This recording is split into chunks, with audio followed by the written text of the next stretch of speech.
Jer ja kažem na koji prilično dobro vladam i sa portretom i sa tim, ja Hristusa ne slikam, jako rijetko. Ja se ne usuđujem Hristusa slikati. Moja presvetu Bogorodicu sam slikao svega 2-3 puta. Jer to je nešto što zahtjeva, to zahtjeva nešto malo više. Tu možda mogu raditi kopiju neku i to moram dobro se zamisliti oko to kako ću. Jer ipak imam jedno ne strahopoštovanje, bogobojažljivost, ne u smislu, ne bojim se ja Boga, jer Bog je prema meni dobar i bit će. Ali ne želim tu da se, još mislim da nisam. Recimo, ja sam odbio jednu, što možda drugi ne bi odbili, blaženo počivši episkop Žički. Hrizostom je ponudi dok je bio episkop Vršački.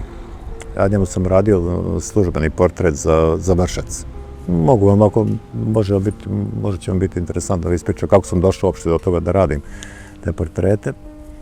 I sada on meni ponudio jednu kompoziciju u Dvoru, zidnu kompoziciju, Put u Emaus.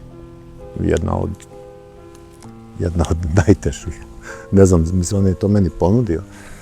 Puna srca i on je, pretpostavljam da vjerovao da ja to mogu napraviti. Ja sam mjesec dana, pemci da nisam spavao. Ja sam njega morao nazvati i rekao, vaše preosveštenstvo, ja nisam spreman za to. A to je bila meni velika čast. Kasnije napravili su drugi, neću da sudim kako su napravili, može se vidjeti u Vršačkom dvoru, dakle to je pri samom ulasku na Trem. Ali ja se nisam usudio da takvu kompleksnu i toliko jaku kompoziciju, jer nisam bio dozrev, ja sam tada imao 20, možda 6, 7, 8 godina kad sam radio portret Vladike Žičkog. Tako da imam respekta prema tom. Prema tome mislim da je jako bitno da ljudi koji se bave ovim poslom da steknu respekt prema ikoni. Nije ikona komercijalna stvar s kojom ćemo mi sada naštancat ćemo 10 komada, prodat ćemo 5, nebitno, sad nisam uopšte bitan tu novac.